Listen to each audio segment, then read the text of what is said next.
ஃப்ரெண்ட்வுட்ஸ் மக்களுக்கு வணக்கம். இன்னைக்கு நம்மளோட ஷோல எதை பத்தி பேச போறோம், யாரை பத்தி பேச போறோம் அப்படின்னா, தெலுங்குல பெத்தி அப்படிங்கிற ஒரு படம் ரிலீஸ் ஆகி மிகப்பெரிய ஒரு வரவேற்புல இருக்கு.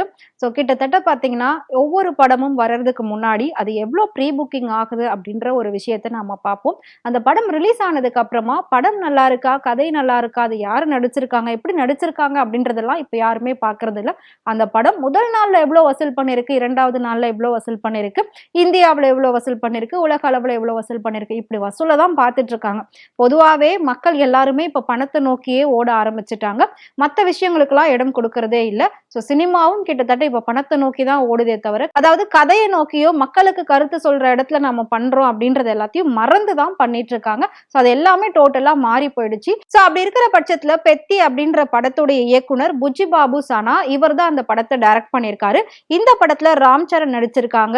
ஸ்ரீதேவி அவங்களுடைய பொண்ணு ஜான்வி கபூர் நடிச்சிருக்காங்க. ஜான்வி கபூர் பாலிவுட்ல மிகப்பெரிய நடிகையா இருந்தாலும் அவங்களுக்கு அங்க வந்து பெரிய அளவுல வாய்ப்புகள் இல்ல. சோ அதனால இவங்க டோட்டலாவே வந்து பாத்தீங்கன்னா இப்ப தெலுங்கு, கன்னடம் இந்த மாதிரி மொழிகள்ல தான் கான்சென்ட்ரேட் பண்ணி படங்கள் பண்ணிட்டு இருக்காங்க. சோ ஜான்வி கபூர் வந்து ஆல்ரெடி நிறைய படங்கள் பண்ணியிருக்காங்க. இருந்தாலும் இந்த படம் தான் அவங்களுக்கு ரொம்ப சூப்பரா போய்கிட்டு இருக்கக்கூடிய ஒரு படம் அப்படின்ற ஒரு பேர் கொடுத்திருக்கு. சோ ரீசெண்டா அந்த படத்துடைய ஃபங்க்ஷன் நடந்தது. சோ அந்த ஃபங்க்ஷன்ல பாத்தீங்கன்னா ராம் சரணுடைய ஃபேன் ஒருத்தர் திடீர்னு ஓடி வந்து அப்படியே அவர் காலை கட்டி பிடிச்சிக்கிட்டு எல்லாம் வந்து அழுதுருப்பாரு. அதை பார்த்த ஜான்வி கபூர் அப்படியே ஷாக் ஆயிருப்பாங்க. அவரை பார்த்து பயந்துருப்பாங்க. உடனே ராம் சரண் அவங்களுடைய அந்த பவுன்சர்லாம் அப்படியே அந்த ஃபேனை அலைக்கா தூக்கிட்டு போய் தூரமா போடுவாங்க. சோ இப்படியெல்லாம் நடந்துகிட்டு இருக்கு. ஏன் இப்படியெல்லாம் பண்றீங்க? அவங்களும் நம்மள மாதிரி மனுஷங்க தான். என்ன அவங்க சினிமாவில் நடிக்கிறாங்க, அவங்கள நாம வெளியில இருந்து பார்த்து கைத்தட்டி ரசிக்கிறோம். அவங்கள கிட்ட பாக்குறப்போ ஆசையா ஒரு போட்டோ எடுத்துக்கோங்க, ஒரு ஆட்டோகிராஃப் வாங்கிக்கோங்க. அதை விட்டுட்டு அவங்கள பார்த்து அப்படியே அழுவுறது, உருகிறது, அவங்க காலை கட்டி பிடிக்கிறது, அப்படியெல்லாம் ஏன் பண்றீங்க? அதனால உங்களுக்கு தான் பாதிப்பு வருதே தவிர அவங்களுக்கு எதுவுமே கிடையாது. சோ இதைதான் வந்து பல பேர் பலவிதமா புரிய வைக்க ட்ரை பண்றாங்க. ஆனா யாருமே புரிஞ்சுக்கிறது இல்ல. சோ முக்கியமா இந்த படத்துல கன்னட நடிகர் சிவராஜ்குமார் நடிச்சிருக்காரு. சோ இந்த படம் ரிலீஸ் ஆன 2 நாள்ல 135 கோடி ரூபாவை தாண்டி வசூல் பண்ணிக்கிட்டு இருக்கு அப்படின்னு மிகப்பெரிய ஒரு சாதனையா இதை பார்க்கப்பட்டது, சொல்லப்பட்டது.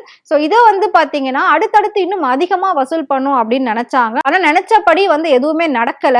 ஏன் அப்படின்னா படம் ரிலீஸ் ஆன ஒரு 2-3 நாள் தான் அந்த ஹைப் இருந்ததே தவிர 3வது நாள் 4வது நாளுக்கு மேல வசூல் அப்படியே குறைய ஆரம்பிச்சிருச்சு. இதை பார்த்த படக்குழு ரொம்பவே ஷாக் ஆக ஆரம்பிச்சுட்டாங்க.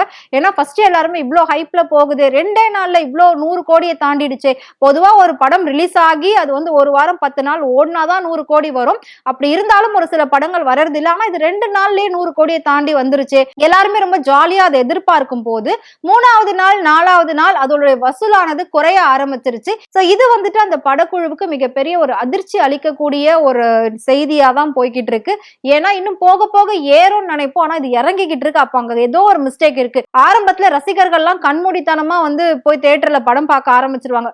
அதுக்கப்புறம் அதை புரிஞ்சு பார்க்கும்போதுதான் அது உள்ள நல்லது இருக்கா, கெட்டது இருக்கா, அது நல்லா இருக்கா, நல்லா இல்லையான்றதை ரியலைஸ் பண்ணுவாங்க. அப்படி பண்ணிட்டு அதுக்கப்புறம் அது வந்து குறைய ஆரம்பிச்சிருச்சு அப்படின்னா அந்த கதையில ஏதோ பிரச்சனை இருக்கு. உண்மையிலே வந்து அப்ப அந்த படம் வந்து மக்கள் கிட்ட உண்மையா போய் சேரல, யாருமே அதை ரசிக்கப்படியா இல்ல அப்படின்றதுதான் உண்மை அப்படின்ற மாதிரி ஒரு சில சினிமா ஆர்வலர்கள்லாம் சொல்லியிருக்காங்க. சோ வெயிட் பண்ணி பார்க்கலாம். பெத்தி படம் இன்னும் போக போக எவ்வளவு வசூல் கொடுக்க போகுது, அது இன்னும் சக்சஸ்ஃபுல்லா போகுமா இல்லையா அப்படின்றது, இந்த படம் ஜான்வி கபூருக்கு மிகப்பெரிய ஒரு பிரேக்கிங் மூவியா அமையுமா அப்படின்றதையும் வெயிட் பண்ணி பார்க்கலாம். அதுக்கு முன்னாடி ஜான்வி கபூர் உங்களுக்கு பிடிக்கும் அப்படின்னு நினைச்சீங்கன்னா மறக்காம கமெண்ட்ல சொல்லுங்க.